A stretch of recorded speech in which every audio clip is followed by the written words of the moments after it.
So let's kick things off. All right. I want to welcome everyone to Sage Advice, where we explore the wisdom that shapes remarkable lives.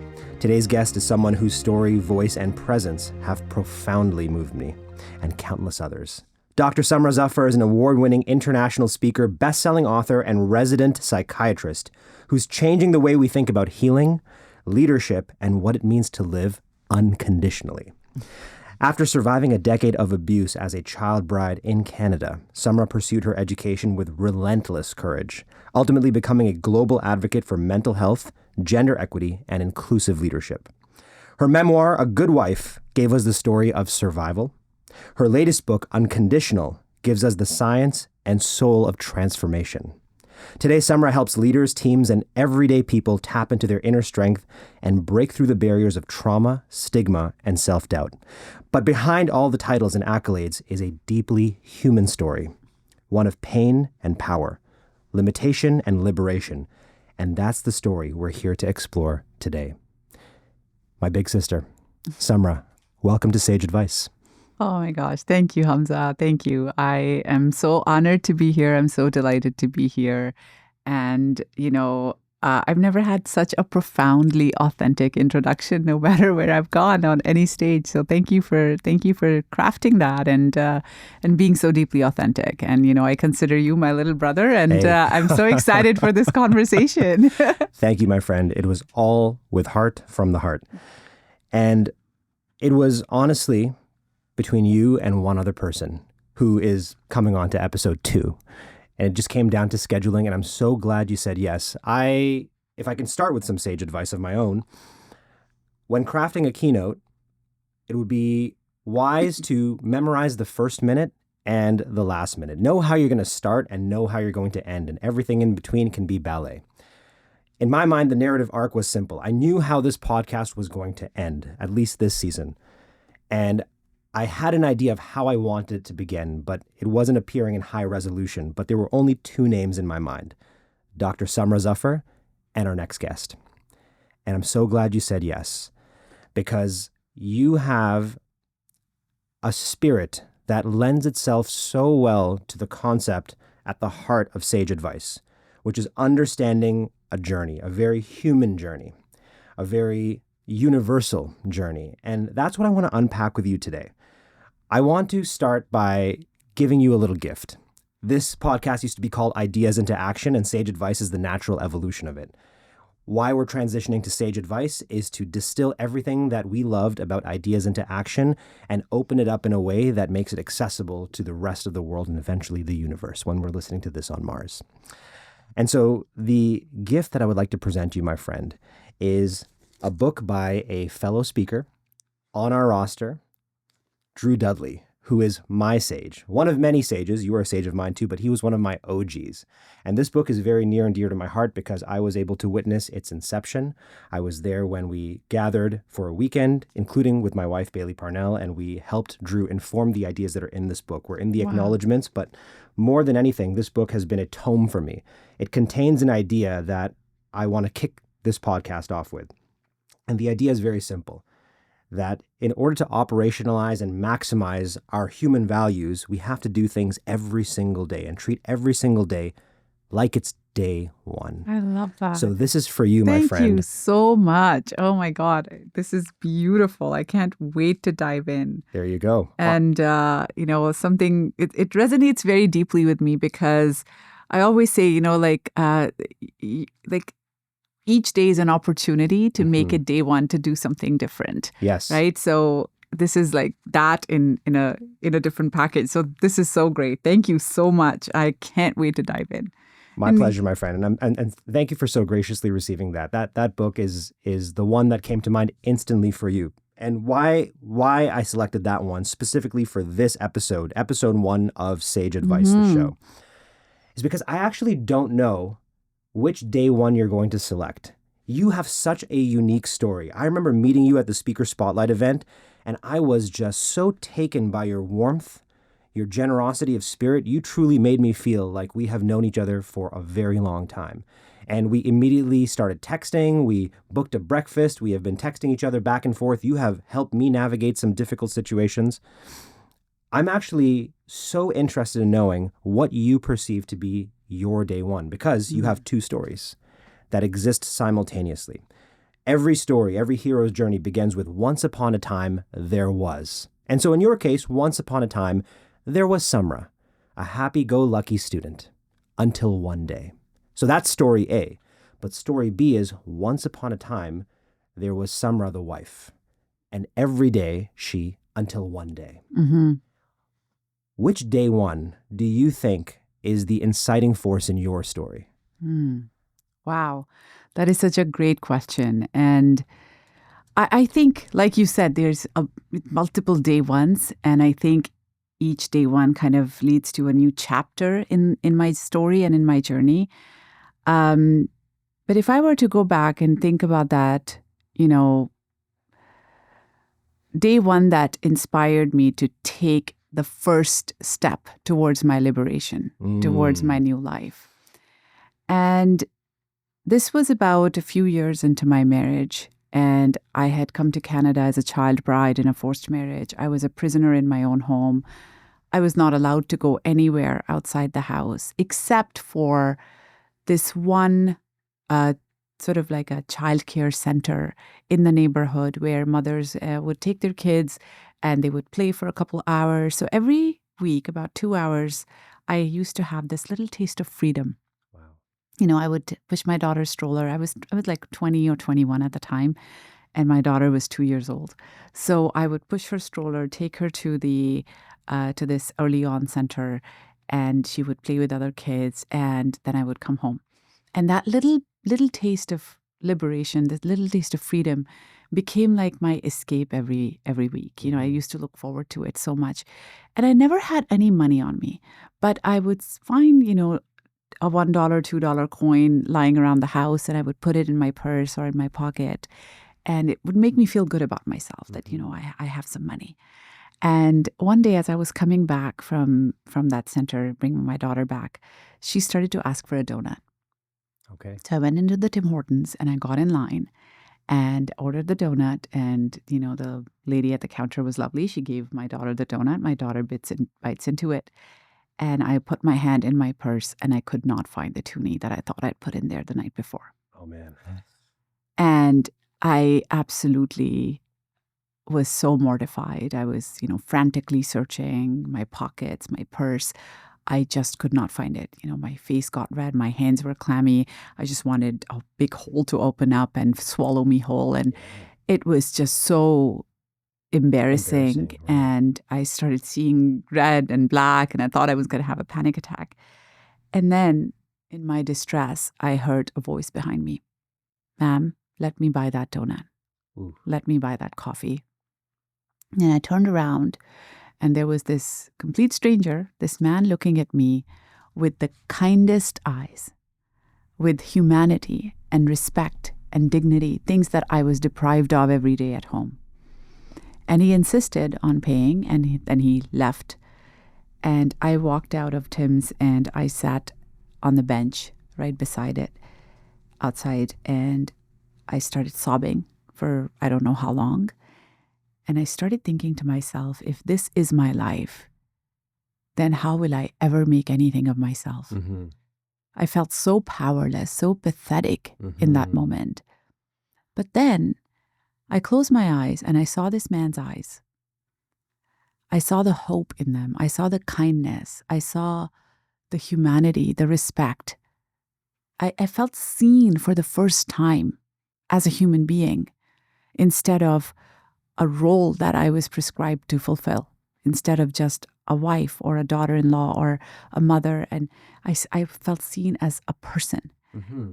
And as a result, as a direct result of that man's kindness, it created a shift in my perspective that if the world is indeed a big bad place that I will not be able to survive in, because that's what I was being told at home, then why was this person being nice to me?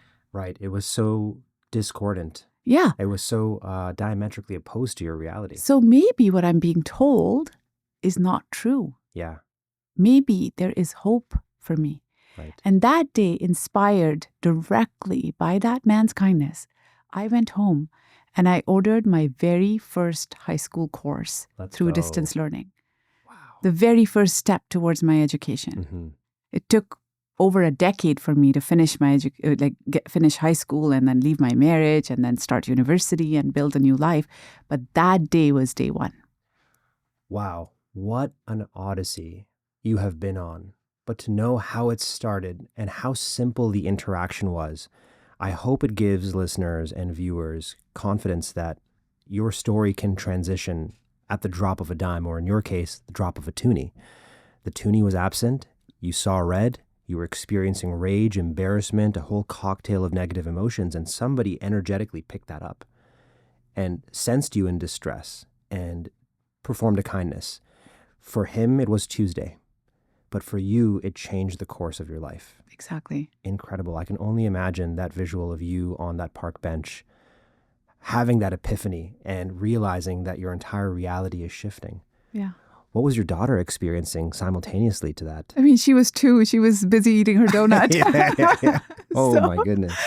Yeah. Have you since met the man? No. And, I tell this story pretty much on every stage that I'm on because it was such a profound moment. And it shows us how much power kindness has. Right. How much power humanity has. And that was the first time. And then since then, there have been multitude of people who have been my sages, who have been my mentors, who have showed me over and over the epiphany of my own power. Yeah. So when I talk about courage and resilience, I always say it's not something that's individual, it's actually collective. Right. Our resilience lies in our collective and shared humanity. Indeed. So even the smallest act of kindness that we receive or we give has the power to change lives, whether that's in our individual lives, in our families, or in our communities, or in our workplaces. And it has much more power than we think it does.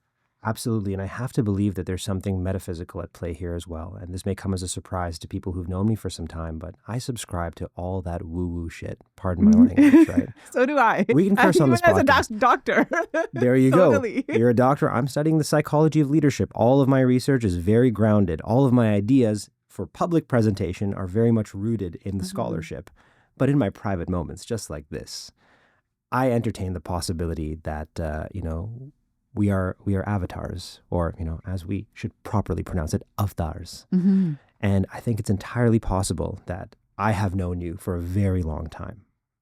On paper, I've known you since this past December. But truthfully, I think our souls have known each other for a very long time. I truly, truly believe that. I feel like there are sometimes you meet somebody and you feel like this is a kindred spirit. Yeah. We were separated somehow among the stars, and now we're brought back together. I think so. And you're right. Like it's that soul connection, like instantly when I met you, it was, oh, I know him. Right. I don't have to put on a mask. Yeah. I don't have to be somebody I'm not. Yeah. I can be totally authentic, totally myself. I remember that breakfast. Yes. We were having conversations that I don't have with people that I've known for decades. Dude, I second guessed that breakfast for weeks after. I'm like, Oh my I God. cannot believe that I told Samra about a story that like maybe 2 other people know. And I think you know which story that is. And at some point I'll tell that. But I'm like, I don't know why I just felt so comfortable disclosing to you something that I don't even think I should have told you, or I don't have permission to share that story. But I said it. But you know why? It's because in that moment, you actually felt like a big sister. I'm the oldest. I've got a younger sister. Spiritually, she is elder than me by a long shot. But you got big sister energy, man. So thank you for creating space for me and others to be able to have these conversations and to not feel like we're losing our minds. And so to actually bring it back to this idea of karma, this gentleman who paid it forward for you in the Tim Hortons line those many years ago, I think spiritually he has moved through the world and has reappeared in different forms. And so I want to now bring this to one of the 3 questions that is at the heart of sage advice. And they're all temporally oriented. So this one is going to start with the past, The one that we'll approach will be in the present, and then we'll end with some future advice. So I'm just going to ask the question as it appears in my mind. What is the wisest piece of advice that you ever received that changed you? So this is something that, is more of a discussion and more of an advice. It is this idea that, and I'm sure you've heard this saying, that hurt people, Ooh, right? full body chills, man. That pain, when people have experienced pain, they go on to inflict pain. Yes. And during one of my discussions with one of my mentors or my sages, we were talking about that, and we were discussing why do some people go through pain and trauma and hurt others, but some of them go on to heal others. Mm-hmm. What is that difference, right? What is that inflection point? And what we came up with, what we realized, is not hurt people who hurt people. It's hurting people who hurt people. People who are still in pain and have not had an outlet, a connection, an opportunity to transform that pain into power, to transform that trauma into healing. Yes. Instead, what they have received is exclusion, judgment, punishment, retribution. And that has instilled a message in their brain that the world is a bad place. It's going to hurt me. I'm going to hurt it back. Mm-hmm. And it creates this vicious cycle, right? Yeah.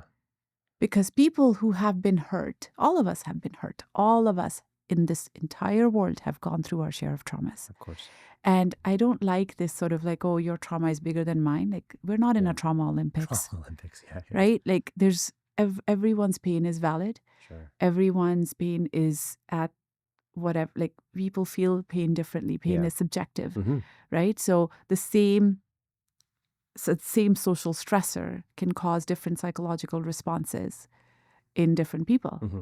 So it's very unfair and, in fact, very, unrealistic to compare. Right. So we have all been through our share of pain. But what is the difference between I'm going to go on and inflict pain onto others versus I am going to go on and become a healer? Right.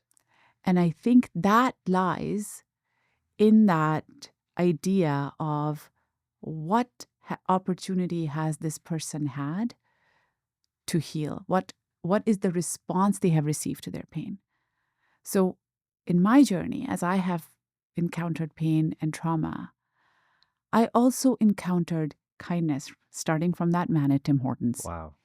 I also had the person who ran that early on center where I used to take my daughter.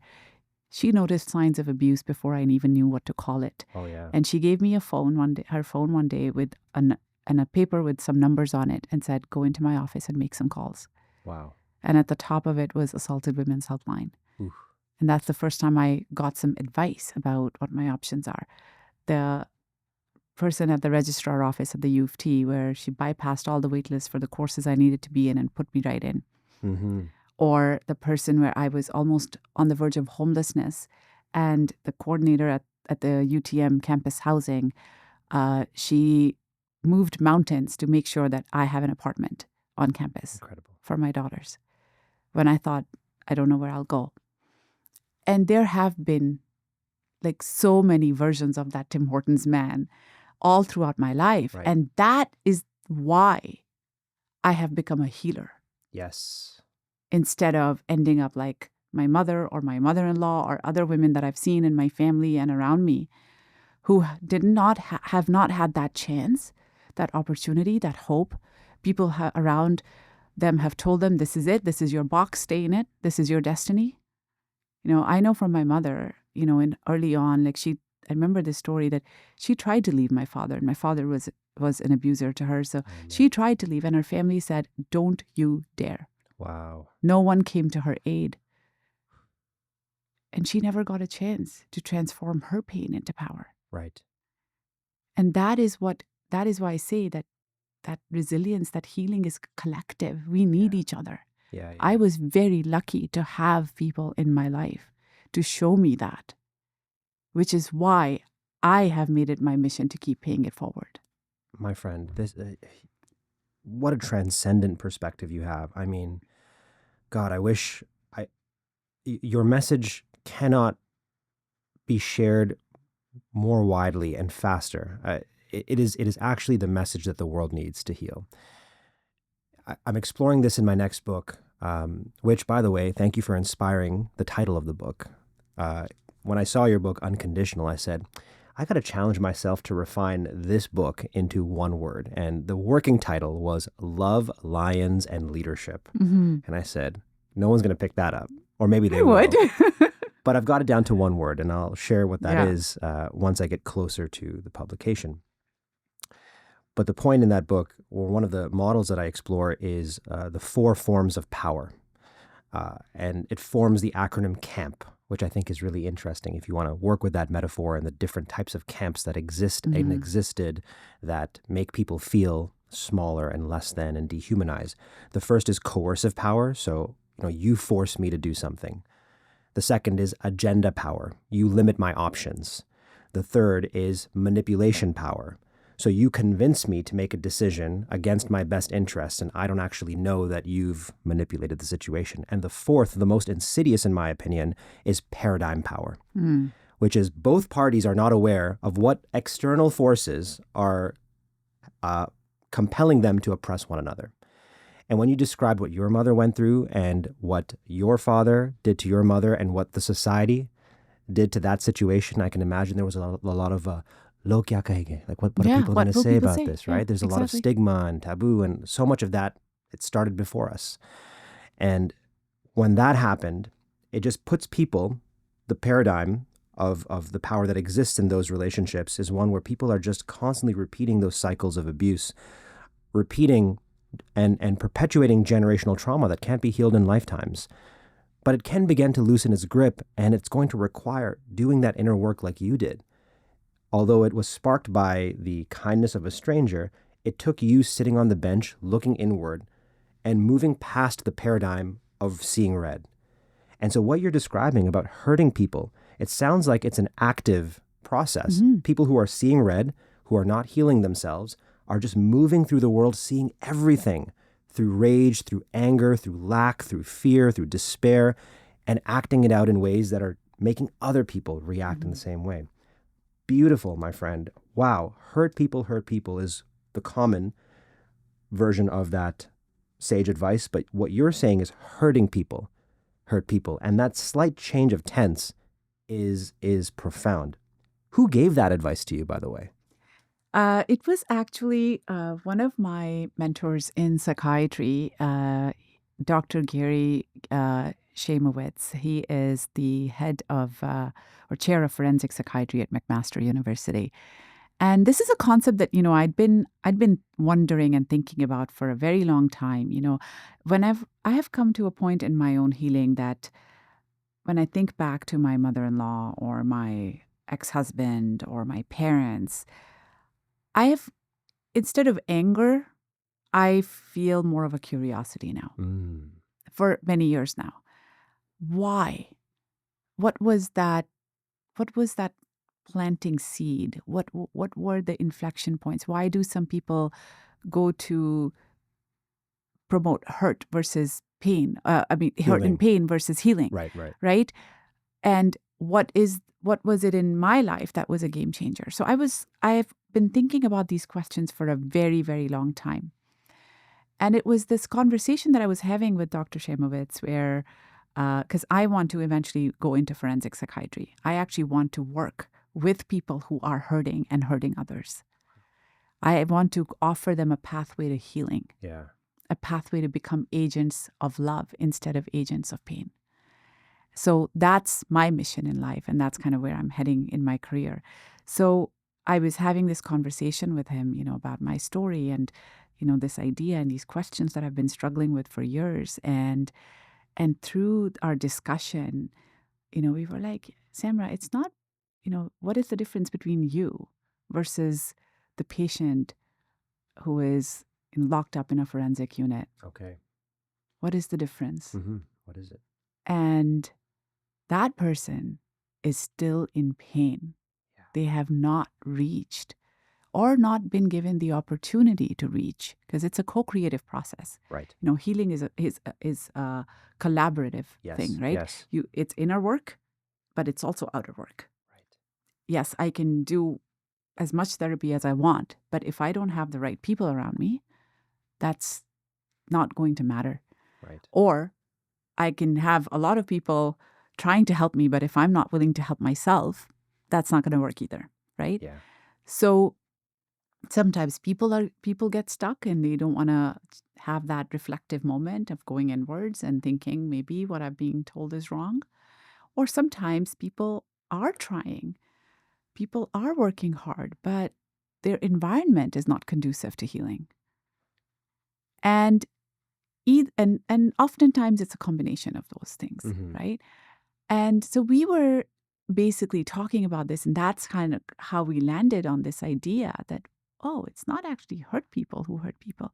It's hurting people who are actively hurting inside of them who go on to hurt others.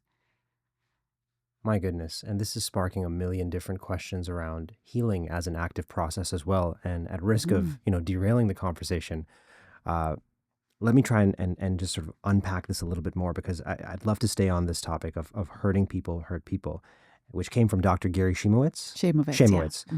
Yeah. Why do you think that message landed as powerfully as it did with you when it did? Because you're somebody who engages with ideas. You're a knowledge worker. You're a light worker. Of all the possible messages that could have resonated with you, why did that one specifically just activate you in the way that it did? I think it's because I had been struggling with these questions for so long. Gotcha. I would always think to myself, why did my ex-husband treat me the way he did? Yeah. But I also knew, I could see, he was neglected as a child. He did not receive unconditional love. There it is. His needs were not met. He was told that the only way he can please his parents is to control his wife. And even though he lived in Canada, he worked, here, he lived in a free country, he had the opportunity to become a better person, right? But even then, he was so tied by those beliefs that were instilled in him from such a young age, so tied to that trauma of that little boy trying to win his parents' approval and love. I can see it so clearly. Yeah. And that little boy was still active within him. And that was the boy that was acting out as the man that if this is what I need to do to win my parents' approval, I will do it. And there were glimpses that I saw in him where he was trying to be better. Right. He asked for forgiveness, and I could see it was genuine. Sure. But that pain of that little boy was too much. It was more powerful.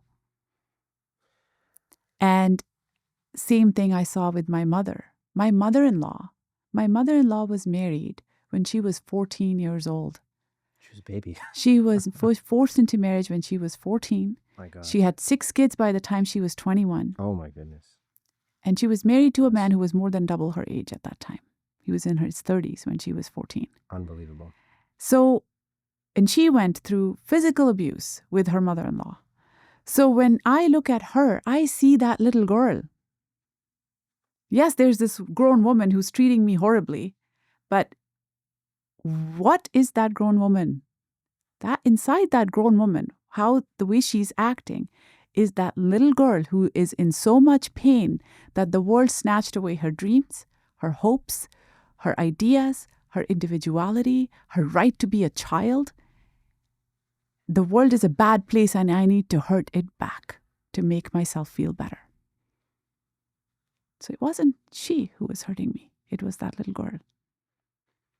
And when you can look at that, When you can see beyond the way the bad person's acting or hurting you, see beyond that and see the pain that is at the root cause of it, then you can have compassion for them.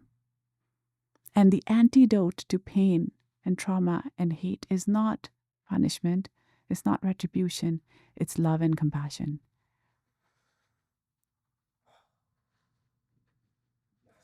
Oh my God. You're going to make me cry, man. This is It's powerful. It's powerful. And when you get that perspective, it changes everything. It's changed my entire outlook on people. Now, when people hurt me or somebody causes me pain, I see them with curiosity, non-judgmental curiosity. Yeah. I feel compassion for them. What is the pain that's causing this? Where inside you are you hurting? What is that inner child who's acting out? This is going to be mandatory viewing for my family. I love everybody in my family, but like any family, there's a lot of tension. There's a lot of misunderstanding. There's a lot of cold wars that have played out over generations, and people unable to hold space for each other and extend compassion, and guilty as charged. There's a couple of relatives that I don't speak to as much as I should, who've hurt me in ways that I don't believe I can heal from. But you are giving me the language today, and you are giving millions of people the language and modeling the sort of behavior that lends itself to unlearning those patterns, healing from past trauma, and at the very least trying to loosen the grip that it has on you in the present. Gen Z uses the word aura. You've got two Gen Z daughters. I think that I've used the word the light, and I think that, in Hindi and Urdu, we call it nur. Yeah. Right. And I think that all sages have that. And it's not just the lighting in this beautiful studio, but you are actually glowing to me right now in a way that is honestly a little bit scary. I feel like you're looking into my soul, and you're saying something to me right now and to millions of people, but you're also speaking to my soul and saying, let go of that shit. Because it was 10 years ago, to this day, almost, where I delivered a TEDx talk, Stop Managing, Start Leading, that was supposed to change my life. And in many ways it did. But the day after that, my boss called me into his office and dressed me down, made me recant the talk, forced me to go on an apology tour, and made my life a living hell. And I endured behind closed doors abuse in the workplace, dehumanization, disengagement that led to extreme burnout, and a decade of self-doubt, recovery, depression, anxiety, exacerbation of all underlying issues. And I don't think I've fully forgiven him, because there's a part of me that refuses to see past the man that did that to me. But today you're giving me permission to understand that there was a boy once upon a time. There was a good boy. And it was very likely that he was hurt. People hurt him. And he saw red. And he did not heal himself, and as such acted out with me the way perhaps other people acted with him. But if we can break from that, then we can start to be the sage in other people's lives, the way that you are right now, and spread those gifts. Yeah. Thank you. That was a long-winded way of saying this was meant to be. Truly. Yes, it was. And, I would not be here if enough people didn't do that for me. Yeah. When I left my marriage, even the reason I left my marriage was deep down, I knew that I don't want my daughters to live the same way that I did. I don't want the same thing to happen to them. I wanted to be a cycle breaker instead of a cycle perpetrator. Right. And when I left my marriage, something that I always thought of was, I don't want to become hardened like my mother. Like she does not show vulnerability because she when she tried to ask for help, she was shut down. She is still that woman who wanted to leave, and she was a school teacher. She was vibrant. She found out, her husband is cheating. She found out that, she realized she doesn't want to be in that, and she tried, and she was shut down. No, be quiet, stay in your lane, stay in your box. This is it. And she suppressed that part of herself. She suppressed that vulnerability to an extent that is now gone. So I see a woman who has the wounds have healed into scar tissue. Wow. Where you can't feel. Numb, hardened, And then there are other people who their wounds will just stay fresh all the time. Right. Tiny little bit of trigger will make them act out, which is most people. Yeah. Right? Like your boss. Yeah. Like my ex-husband, my ex-mother-in-law, like a bunch of people I've met since then. Yeah. A couple of my former bosses, right? Any little bit of somebody calls me out, that's a threat to them. Yeah. Somebody is outshining me, that means I am less, so I need to put them in their place. So, like, why do microaggressions happen? Like, I've faced my share of them. I remember when I won my Top 100 Most Powerful Women Award in 2019. And, yes, talk to him. And my boss at that same day told me, tone it down. Wow. You're making others uncomfortable. Tall poppy. Right. So when I look back at her, like, she probably, has faced a lot of barriers in her own career. Who knows what she faced as a child? And now another woman's success, especially a woman of color success, is a threat to her. Yes. Right? So, I'm not saying that, we don't hold that accountable. It's about how we hold it accountable. Right? There is so much data that proves punishment is actually not a deterrent to reoffense. Mm-hmm. It's not. Yeah. In fact, it actually reinforces the idea that people are bad. So, an eye for an eye will leave the world blind. I love that quote, right? Yeah.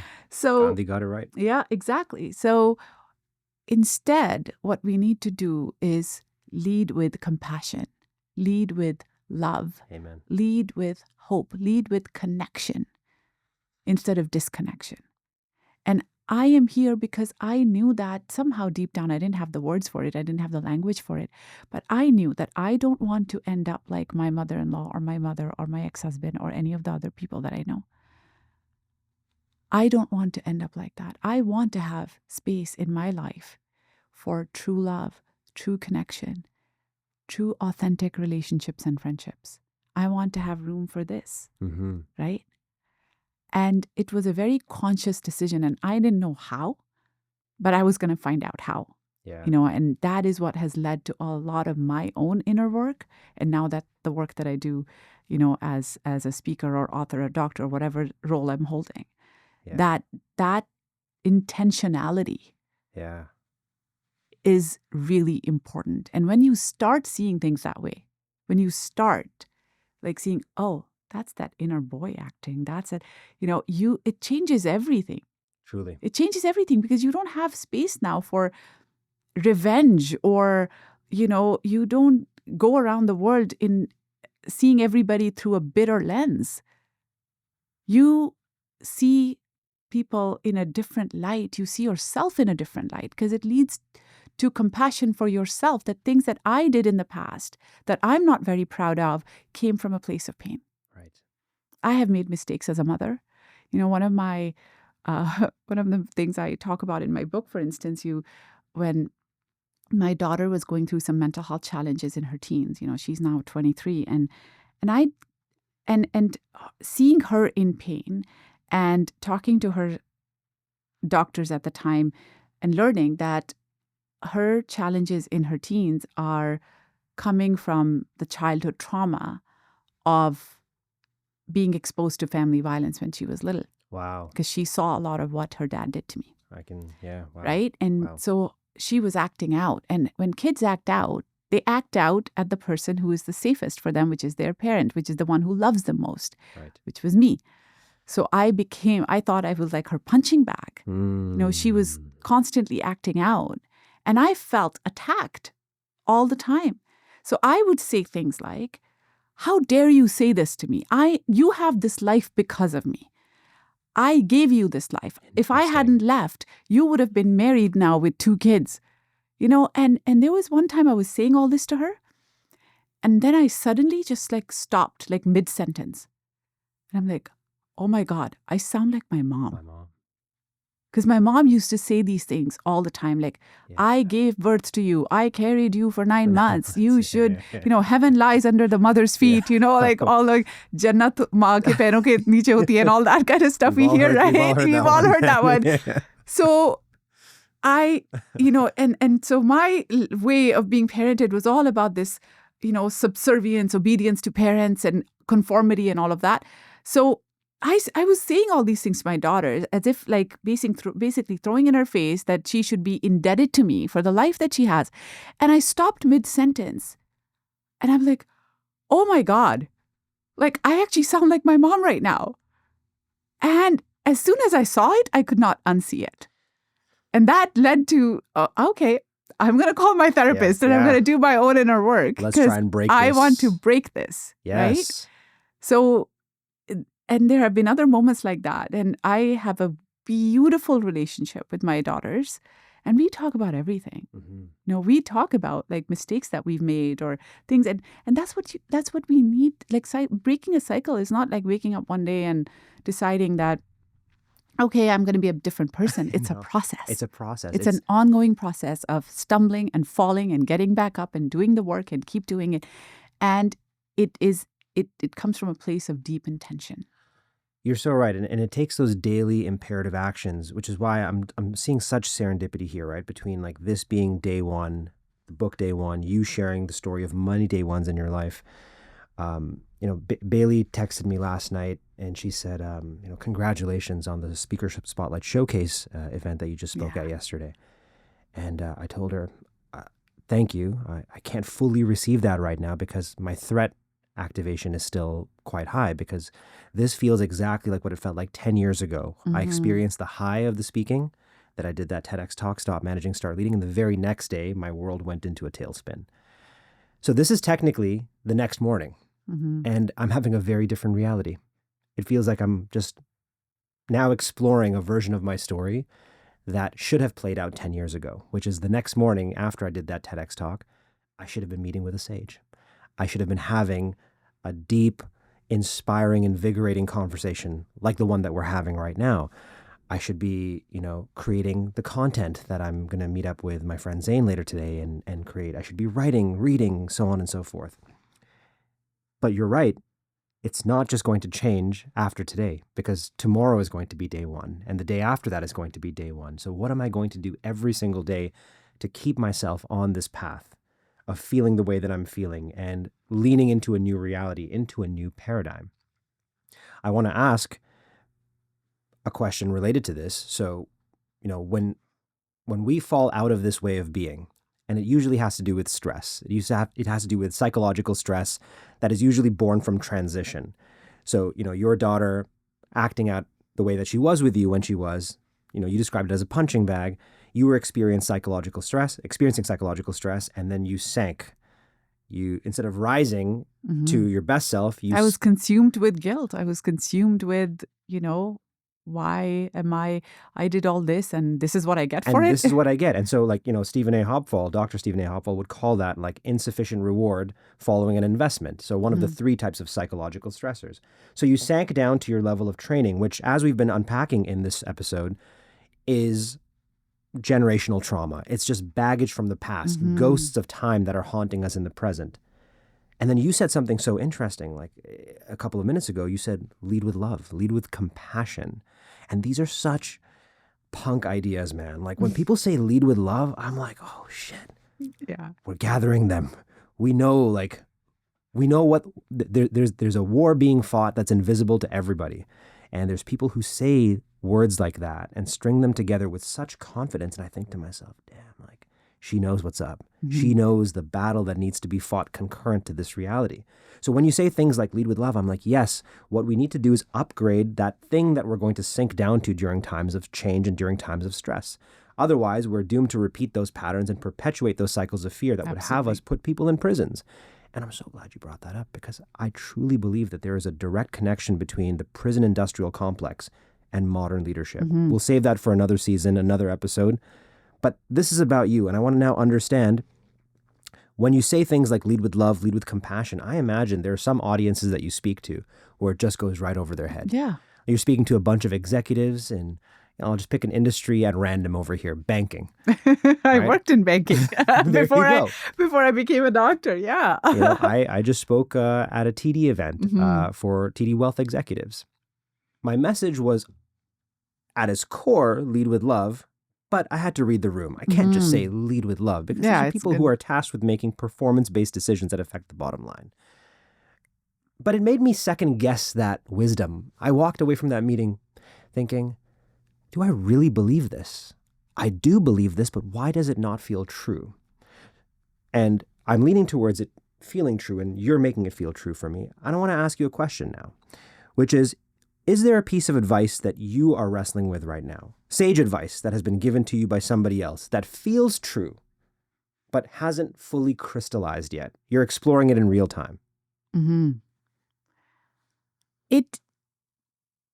So there's a few things that I would say to that is, first of all, just coming back to your point, when people are saying something, or you're going into an environment where you're going in with a fresh idea and people are not receptive to it, something that I have learned over time is that whatever people say to you is a reflection of their reality and their limits, not ours. It's an issue, not an ish me, as Billy says. Exactly. I love that. I'm going to steal that one.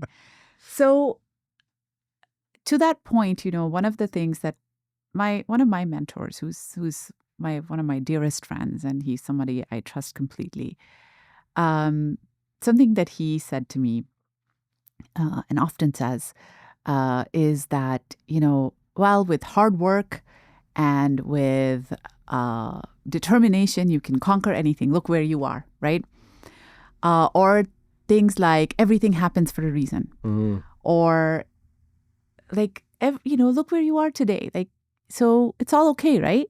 And I really wrestle with that. Not in a good way. Like I reject that. Interesting. I reject that idea completely. Let's talk about it. No amount of hard work and talent can overcome systemic discrimination and systemic barriers. Ooh. Man, now we're getting into it. Okay. No amount. Like I could have worked as hard as I did. I could have been as brilliant as I am, or more. But if I did not have those people who opened those doors for me, I would not be here.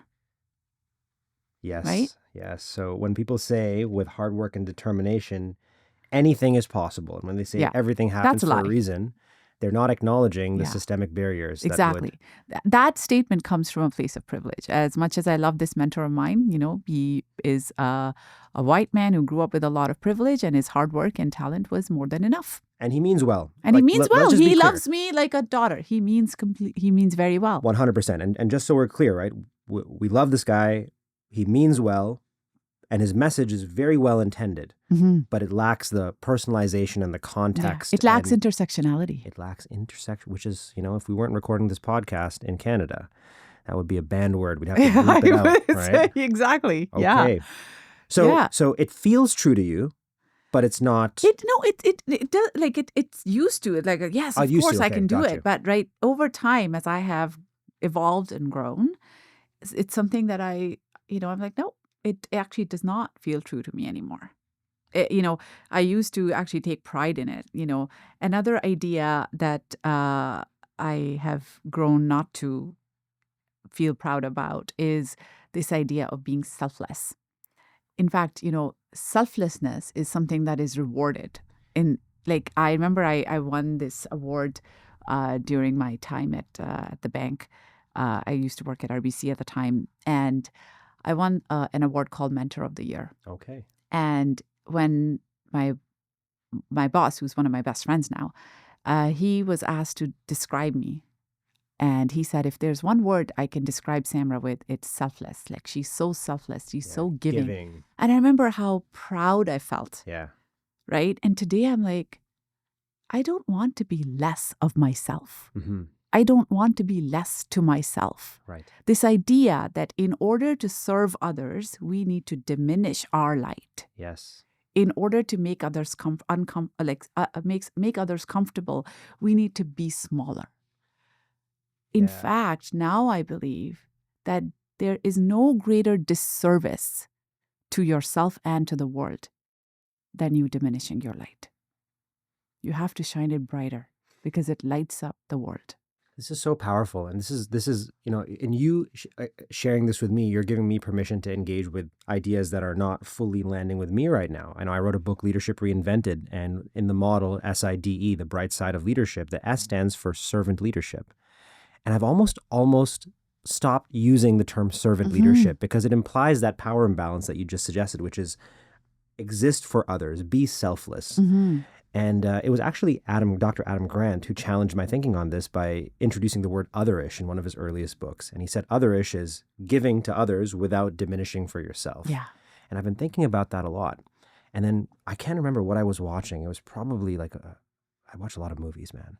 So I was probably watching like Heat or something, and somebody said in one of these movies that even Jesus Christ, right, in his last moment was cursing God. He was saying, God, why have you forsaken me? And so servant leadership comes from the Christian tradition. It comes from the teachings and practices of Jesus. And I'm now looking at servant leadership very differently because it was giving to the point where he ended up getting crucified. So there's something in here that's crystallizing for me, which is, yeah, servant leadership could potentially end up with you losing your life. Exactly. If you give so much of yourself, if you pour from an empty, you can't pour from an empty cup, but you can keep on pouring to the point where you're completely diminished. Or, when the oxygen masks come down, you can give it to everybody else and end up dying in the process, and nobody wins. Same thing with this idea of empathy. Oh, interesting. Be empathetic, but empathy without boundaries is self-destruction. Empathy without boundaries is self-destruction. This is so fascinating. You have to have boundaries. As much compassion as I have for people who have hurt me, I can have compassion for them without including them in my life. A lot of times we think forgiveness means, okay, you're back, you're welcome back. No, you can forgive others. Forgiveness is for us, is because we don't want that person to have power over us anymore. But that doesn't mean that, oh yeah, you're welcome, it's a free-for-all, come and hurt me again, right? Right.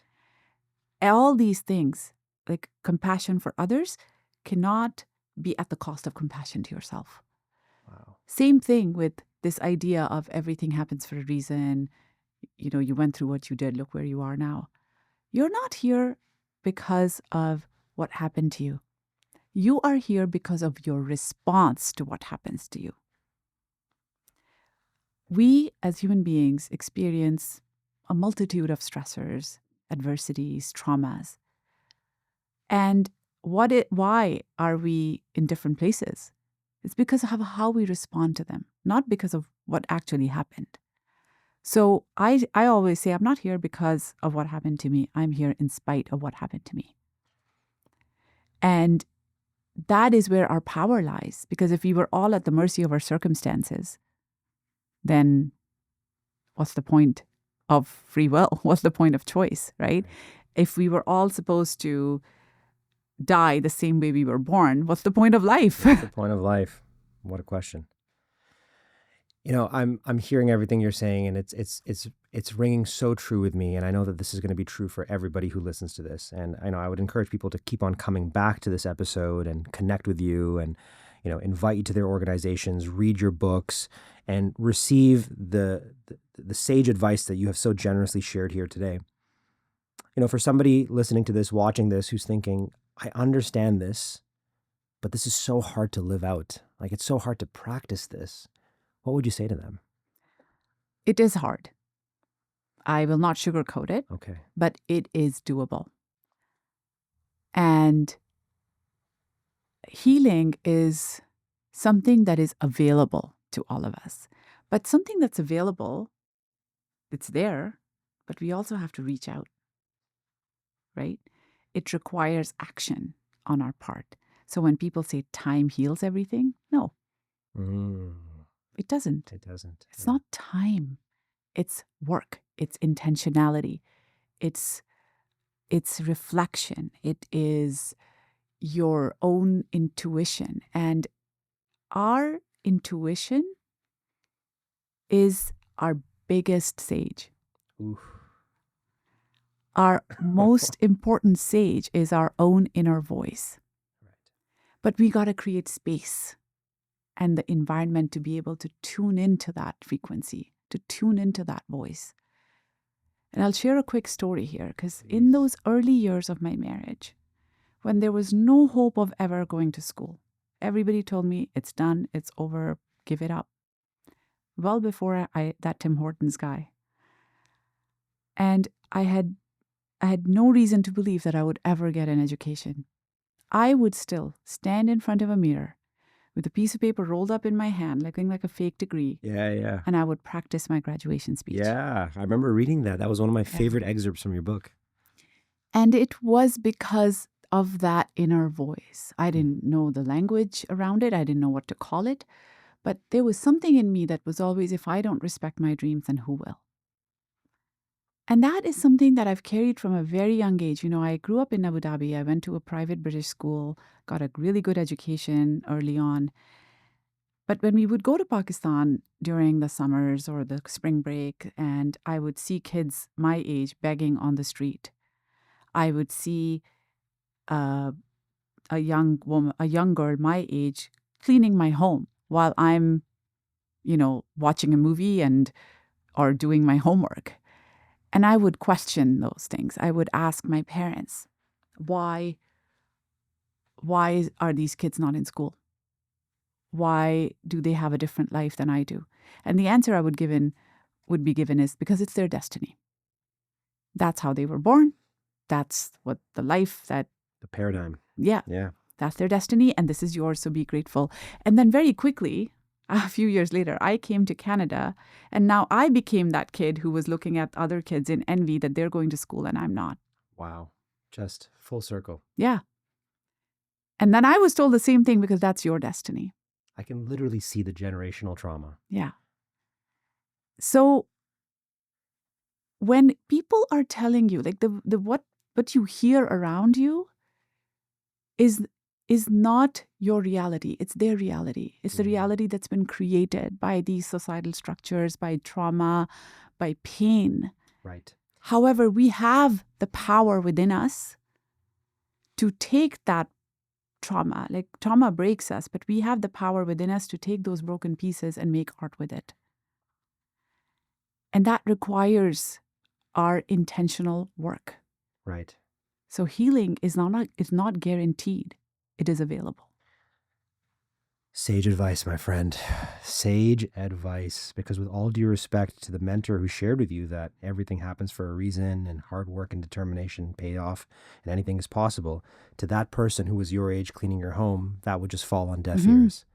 Absolutely. But the intentional work was available irrespective. Maybe the destiny precluded them from transcending their circumstances without structural reform, but the ability to look inward was always available. It's always available. It's always and we available. we need to make space for it. So whether that's through solitude, through journaling, I love road trips, so I go on solo road trips all the time. Best. And that's kind of how I came to the idea that I'm going to quit my banking job and apply to medical school. Because everybody I asked was like, that's a stupid idea. What are you thinking? Like, you're established in your career.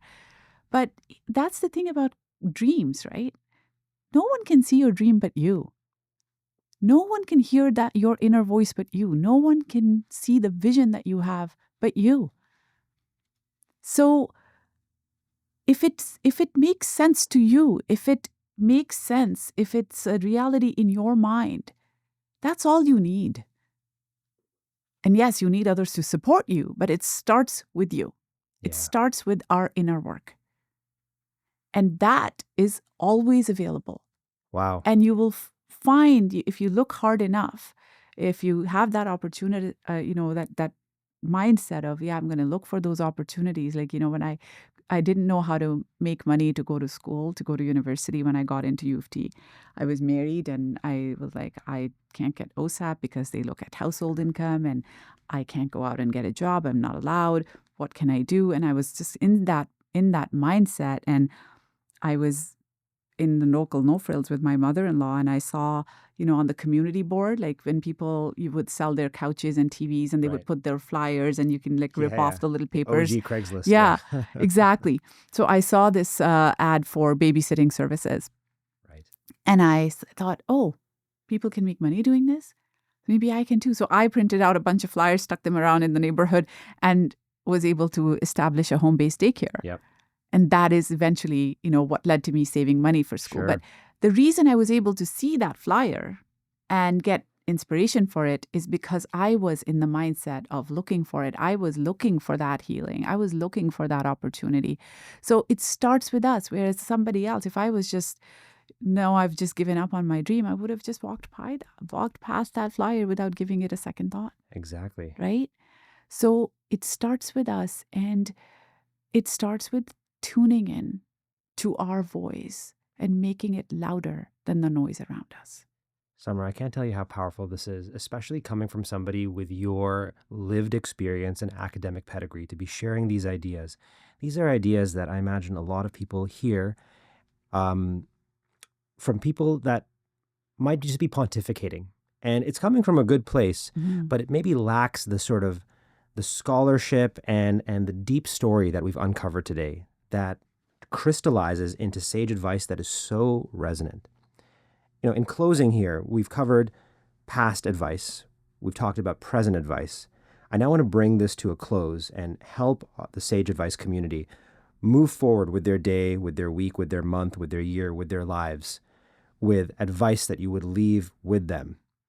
And I want to frame this in a very specific way. So a few moments ago, you talked about, beginning your life and ending your life. And if they happen in the same way, then what was the point of it?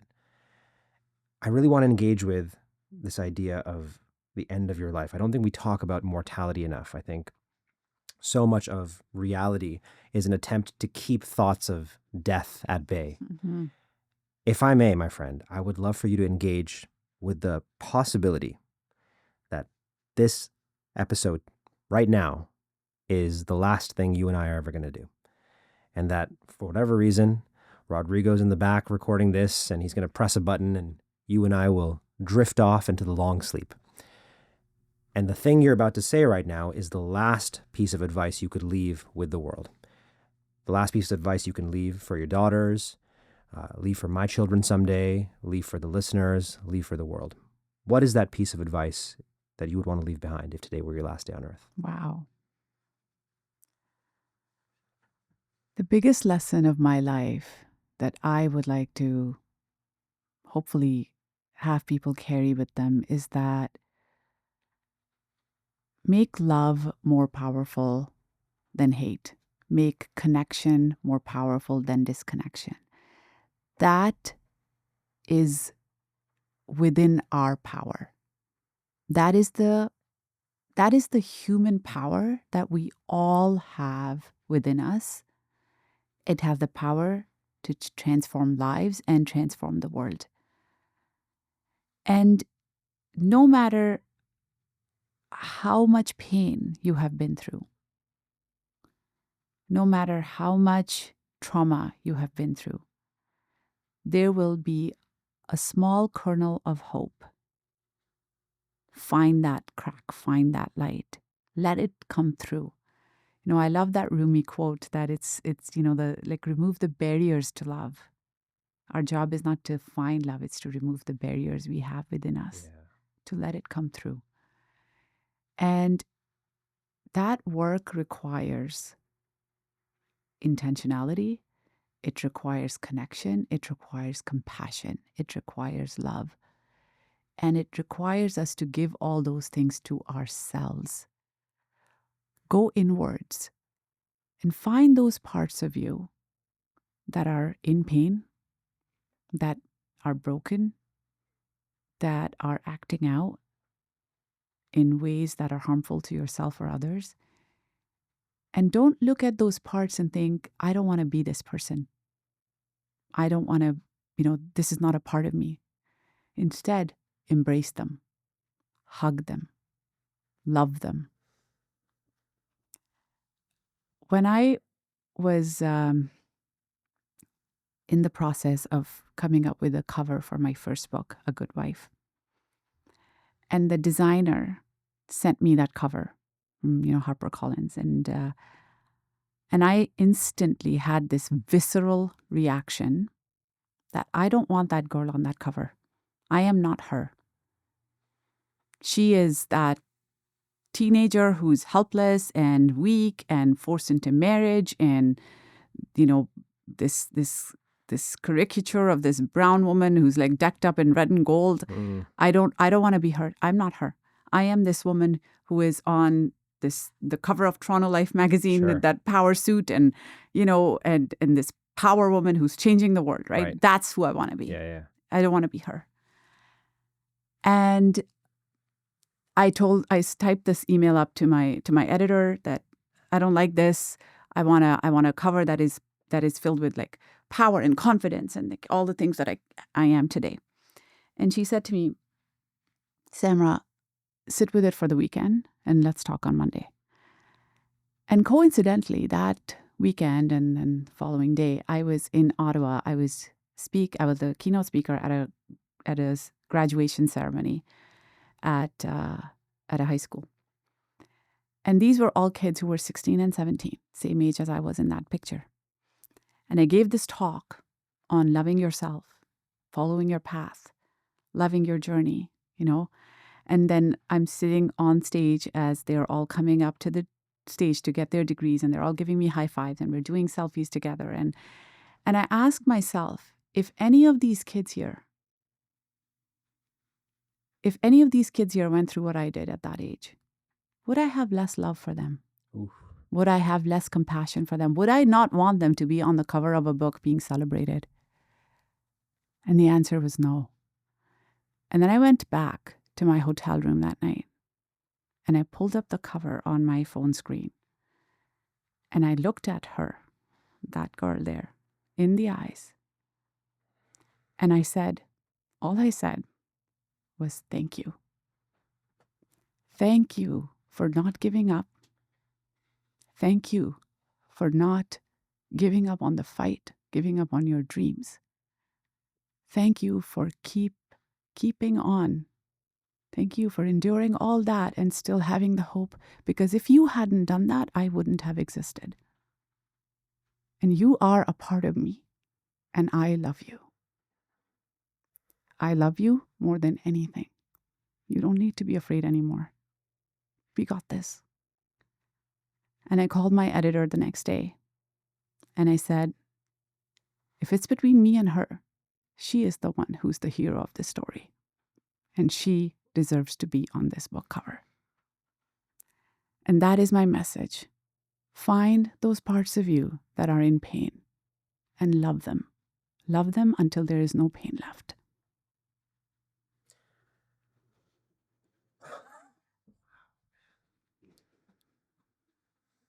Samra, you are a light. Thank you. Thank you. Thank you sincerely. This is, you've healed my inner child. You really have. And this is, I'm at a loss for words, and that's saying something as fellow speakers, right? Thank goodness I wrote a little bit of an outro here, so please just let me write this and read this from the heart. Thank you for showing us that it's possible, no matter what happened to us, no matter what is happening to us, to rewrite even the most painful of stories and get to a point where you can literally write them out and be of service to others. And to do so with such grace, with such humility, vulnerability, intellect, and unwavering conviction. I was going to say I confused conviction and condition over there, but there's something there. Thank you for reminding us that healing isn't about erasing the past, but integrating it with compassion and with love. And thank you for proving again and again that courage is contagious. You've given us not just advice, sage advice today, but you've given us tools, you've given us frameworks, you've given us habits and mindsets that we can bring into the present that are always available, as you've shared. Not just insight, but you've actually given us hope. So to everyone listening, may you carry forward even one small thread of Dr. Samra Zafar's wisdom today. Whether you're leading others or trying to lead yourself, remember, you don't have to be unbroken to begin. You just have to begin. This is sage advice. And until next time, keep listening for the wisdom already within you.